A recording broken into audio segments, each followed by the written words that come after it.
Hello বন্ধুরা, আশা করি সবাই ভালো আছো। আমি তো খুব ভালো আছি। আমি মৌসুমি বলছি, বুঝতেই পারছো। আর একটা নতুন ব্লগ নিয়ে তোমাদের কাছে চলে এসেছি।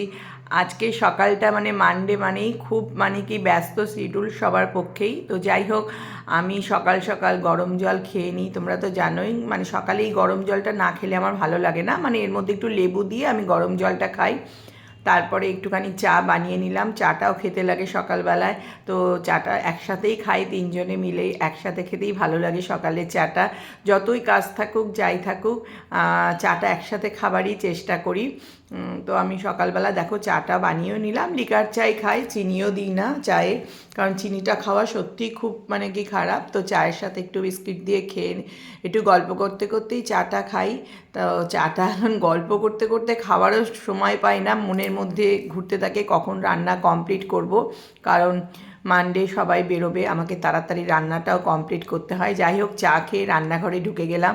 প্রথমে মাছটা ধুয়ে বসিয়ে দেবো, কারণ সবজির কোনো কাটা নেই, তা মাছটা করতে গেলে তাড়াতাড়ি হয়ে যাবে। তো যাই হোক, আজকে কাতলা মাছই রান্না করব, নুন হলুদ মাখিয়ে নিলাম।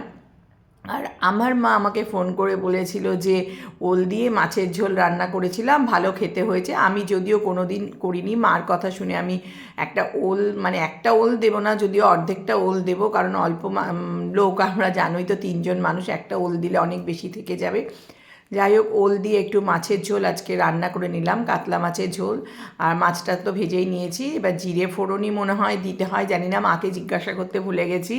আর ওলটাকে একটুখানি সাঁতলে নেব তেলের মধ্যে, আর একটু আলুও দিয়েছি। এদিকে দেখো ভাতও বসিয়ে দিয়েছি, কারণ খুব মানে আমাকে 9:30টার মধ্যে রান্না কমপ্লিট করতে হয়।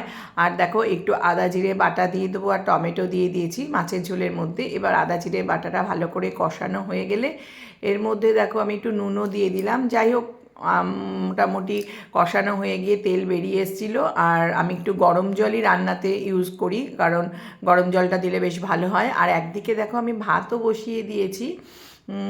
ভাত দেখো হয়েই এসছে মোটামুটি। আর এদিকে মাছের ঝোলও হয়ে এসেছে, কারণ মাছগুলো ভাজা ছিল, মাছগুলো দিয়ে দিলাম মাছের ঝোলের মধ্যে। আর ধনেপাতা দিয়ে দিলাম, কারণ এই ধনেপাতা দিলে মাছের ঝোলের টেস্টটাই পুরো চেঞ্জ হয়ে যায়, ভীষণ ভালো লাগে খেতে। আর একদিকে বললাম না, মাছটা আগে বসিয়ে দিয়েছি, সবজি কাটা ছিল না বলে। এদিকে একটু ফুলকপি, গাজর, ক্যাপসিকাম, বিনস, মটরশুঁটি দিয়ে একটুখানি ভাজা করে নেব সব কিছু, মানে। আর ডাল করেছি, সেদ্ধ ডাল নিয়ে যাবে ছেলে। আর এদিকে রুটিও বানাতে হচ্ছে, কারণ ছেলে ব্রেকফাস্টে রুটি খেয়ে বেরোয়। আর মোটামুটি দেখো রান্না কমপ্লিট করে ফেলেছি। এবার ছেলের লাঞ্চ বক্সটা রেডি করে ফেলি, কারণ ও লাঞ্চটা নিয়ে যাবে, আর রুটি সবজি এগুলো খেয়ে যায়, ওকে করে দিয়েছি। আর এদিকে ডাল সেদ্ধ দেখো, ভাজা, এগুলো সব গুছিয়ে টিফিন বক্সে দিয়ে দিলাম। মোটামুটি সব কিছু কাজ রেডি করে তারপর আমি, ছেলে বেরিয়ে গেল, এরপরে আমি দেখো আমার ব্রেকফাস্ট নিয়ে বসে পড়লাম। তো আমার ভিডিওটা যদি তোমাদের ভালো লাগে অবশ্যই লাইক কমেন্ট করে দিও।